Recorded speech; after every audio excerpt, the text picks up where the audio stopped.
Hey guys, it's the Reiki G, Courtney G. Smith here, and I am doing another book review. I'm super excited. The book that I am reviewing is called Middlesex. It's by Jeffrey Eugenides, and let me just say, I knew nothing about this book when I first started reading it. I recently joined a book club that I'm super excited about, and I came on the tail end of their reading this. Like, I just found out about it 2 weeks ago, and we're going to have the book club meeting on tomorrow. So I had 2 weeks to read it, and the book it's 529 pages. So I was like, okay, am I going to be able to get this done in 2 weeks? And surprisingly, yes. I was able to get it done in such a short time because it was just that good. So let me rewind. Had never heard of Middlesex, and oh, let me fix. So had never heard of Middlesex and didn't want to learn a lot about it at first. Like, I just was like, okay, let me just dive in. So two things that I did know about it. I knew that it focused on a Greek family, and I knew that they were in Detroit. So I was super excited for the Detroit aspect because I went to Michigan State, and I still have friends that live in Detroit that I went to Michigan State with. I'm actually from Chicago. And then also, one of my best dating romantic relationships has been with someone who's from Detroit. Like, he's from Detroit, but he lives in Chicago. We're no longer together, but we have the best friendship. So I was like, okay, all right, the D, I'm all for it. Let me just say, when I read the first sentence, I wasn't ready. I was not ready. I had no idea that it was a story about a hermaphrodite. Like, I just had no idea. So to read the first sentence, I'm like, okay, what did I just get myself into? So you think, all right, that's going to be the wildest part of the book. And no, it is not. Like, this book takes you on such a vivid ride where you are just like, wait a minute, hold up, like, pause. It was just these different moments. And I don't want to give too much of the book away, but what I will say is that, okay, so I read the first sentence and I realize, okay, I got to buckle up because I'm about to go on this ride.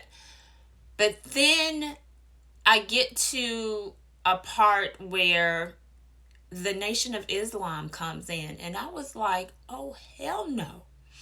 The way that the author had them play a part of this family story was phenomenal. And I will say, kudos to Jeffrey, the author, for being ever so delicate with the nation. Like, it was just, there was an eloquence that was just, I don't know. It just really, if there was ever a calm moment in the book, to me, it was when this character became a part, or actually formed, the Nation of Islam. So yeah, I was like, okay, shout out to him for doing that.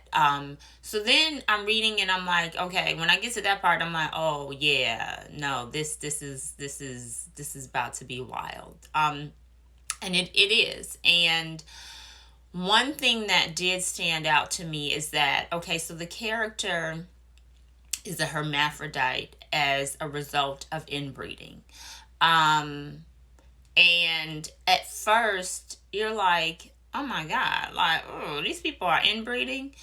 But it is a tale of survival. You had these people migrating to the US in the 20s, and who do you know? Who can you trust but family? Like, the family is the only people who you know are authentic. You don't know these other people in this new world, and so it spoke to what people did in those times to survive.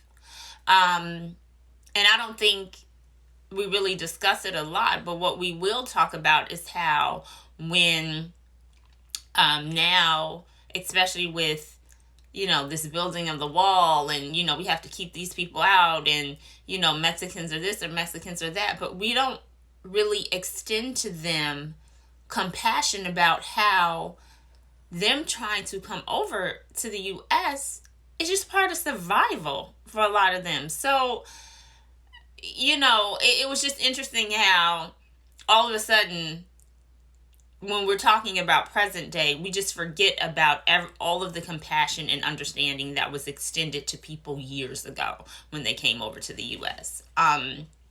So that stood out to me. Just, survival. People inbred to survive and to sustain.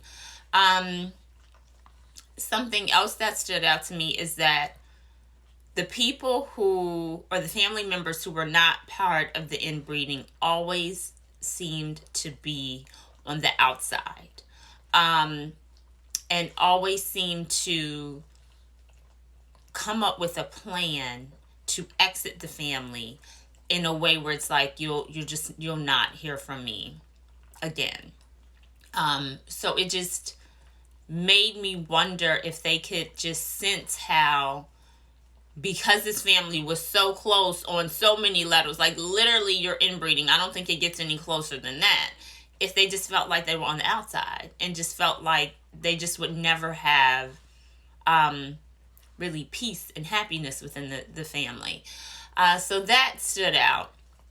And then towards the end, what came into play was that it seemed to be all about just authenticity and living your life. Wait a minute, Cujo, I'm doing a video. Please stop licking. 1 second.